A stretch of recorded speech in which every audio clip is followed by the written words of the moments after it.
थांब बाळा, तुझं नशीब आज मी बदलणार आहे.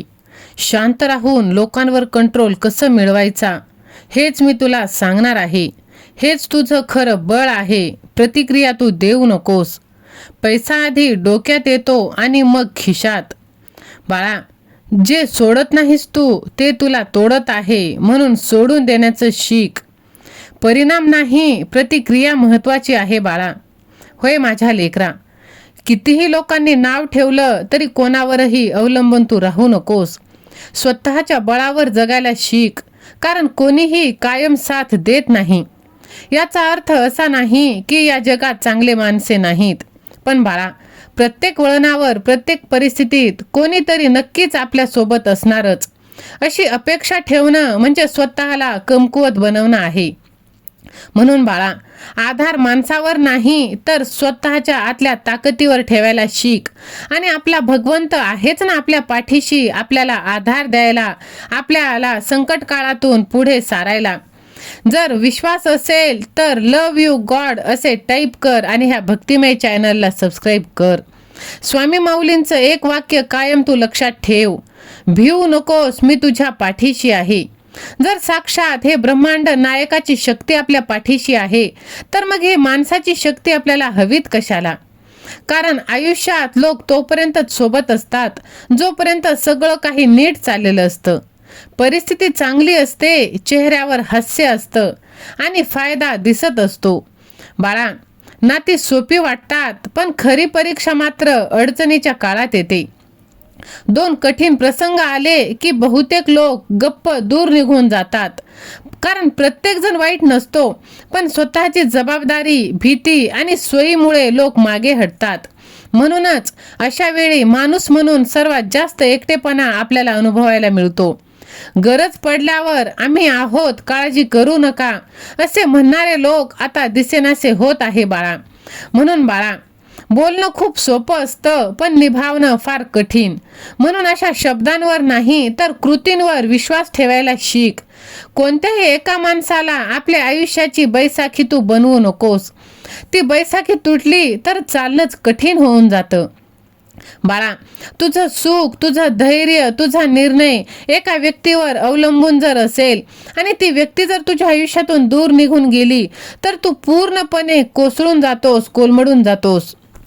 पण तिथेच जर का तू स्वतःला मजबूत बनवलंस आणि एकट्याने जर तू उभा राहिलास तर तू नक्कीच यशस्वी होणार आहेस. एकटं उभं राहणं म्हणजे एकटेपणा नाही, तर कोणाच्याही आधाराशिवाय न तुटणे इतकी ताकद असणं. स्वतःचे निर्णय स्वतः घ्यायला शिक. आपलं दुःख स्वतः सांभाळायला शिक. जेव्हा तू स्वतःचा निर्णय स्वतः घेशील तेव्हा आयुष्याची जबाबदारी ही तू स्वीकारशील आणि दुःख स्वतः हाताळायला शिकशील. इतरांवर ओझं बनून नाही तर स्वतः तू हिमतीवर जगायला शिकशील. दुसऱ्यांकडून अपेक्षा जर तू कमी ठेवल्यास तर तुझ्या अपेक्षा भंग होणार नाहीत. अपेक्षा जितक्या जास्त तितकं तुटण्याचं दुःख मोठं.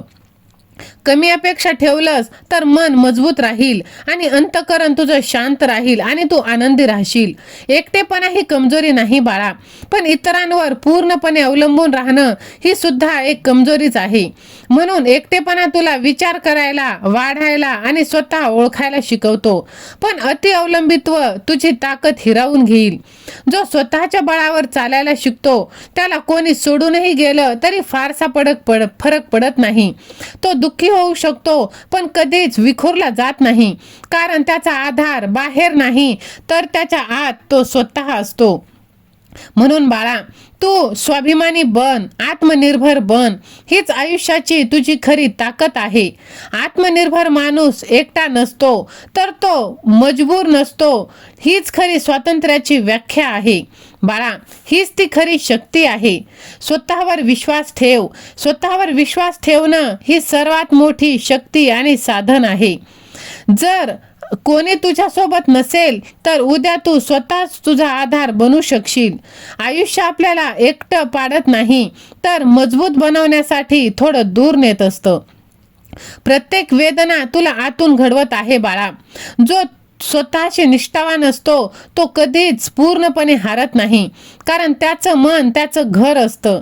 स्वतःच्या पायावर उभा राहणारा माणूस कधीही कोणाच्या दयेवर जागत नाही.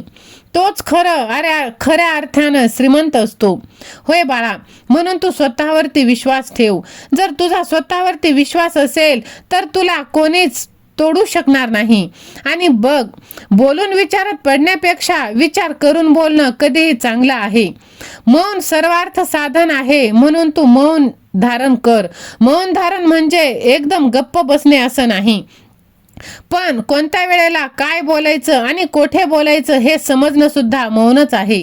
कारण बाळा, काही वेळा बोललं नाही तर तो समोरचा सोबत असणारी मंडळी बोलतीच बंद झाली म्हणून समजतात, पण असं नाही बाळा. तू स्वतःवरती विश्वास ठेव आणि भगवंताचे नामस्मरण करत राहा.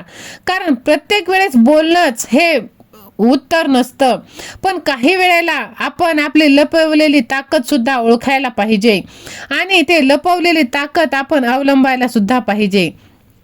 बाळा, बोलताना मोजकं आणि अर्थपूर्ण बोलायला शिक. कारण खूप काही असे आहेत की काही बोलून देतात आणि नंतर पश्चाताप करत बसतात.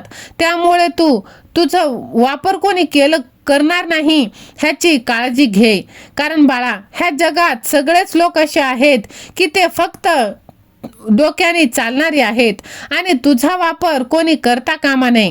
कारण तू माझा लाडका भक्त आहेस आणि मी तुझ्यावर खूप प्रेम करतो. जर तूही तुझ्या भगवंतावर प्रेम करत असशील तर लव्ह यू गॉड असे टाईप कर.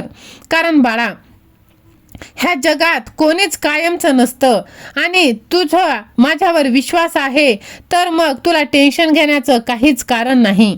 कारण टेन्शन देणारे लोक ह्या जगात खूप आहेत. जेव्हा तुम्ही त्यांना मनात जागा देता तेव्हा तुमच्या मनात जर त्यांचं म्हणणं तुम्ही ऐकलं आणि त्यांच्या टीका जर तुम्ही ऐकल्या तर तुम्ही महत्त्वाचं, आणि जर नाही ऐकलं तर मग तुम्ही वाईट ठरता. म्हणून एकदा का तुम्हाला स्वतःची खरी किंमत समजली आणि दुसऱ्याच्या बोलण्याचं मोल आपोआप कमी होऊ लागतं. म्हणून तुम्ही विचार करा, सोनं जर चुकून चिखलात पडलं तर त्याची किंमत कमी होते का? नाही ना. म्हणून मग स्वतःचं तुम्ही व्हॅल्यू ठरवा. कोणी कितीही टीका केली, अपमान केला, दुर्लक्ष केलं तरी तुमचं महत्त्व कमी होत नाही जोपर्यंत तुम्ही स्वतःला कमी लेखत नाही. म्हणून तुम्ही स्वतःला कमी लेखू नका. तुमच्या कृतीतून उत्तर द्यायला शिका, शब्दातून नाही. कारण काही वेळेस तुम्ही फक्त बोलत बसता आणि कृती काहीच करत नाही तर ते काहीच कामाचं नाही. जर तुम्ही शांत राहिलात, संयम ठेवलात तर कट कारस्थान करणाऱ्या लोकांचा पूर्ण प्लॅन हा फसतो. सहन करणं म्हणजे कमजोरी नाही बाळा, तर ही तीच वेळ आहे जिथे खऱ्या ताकदीची परीक्षा घेतली जाते. वादात उडी घेणं सोपं आहे, पण जर तुम्ही शांत राहून पुढे जाणं हे ठरवलं तर नक्कीच तुम्ही यशस्वी होणार आहे. आपलं मन कोणी अस्वस्थ करू शकत नाही जोपर्यंत आपण त्यांना परवानगी देत नाही. म्हणून तुम्ही स्वतःवरती विश्वास ठेवा आणि जो कोणी तुम्हाला त्रास देत आहे, तुम्ही चांगले वागून सुद्धा तुमच्याबरोबर वाईट वागत आहे तर तुम्ही त्यांना काहीच बोलू नका. त्यांना त्यांच्या प्रश्नाची उत्तरं साक्षात भगवंत देणार आहे. मग आपण बोलून काहीच फायदा नाही.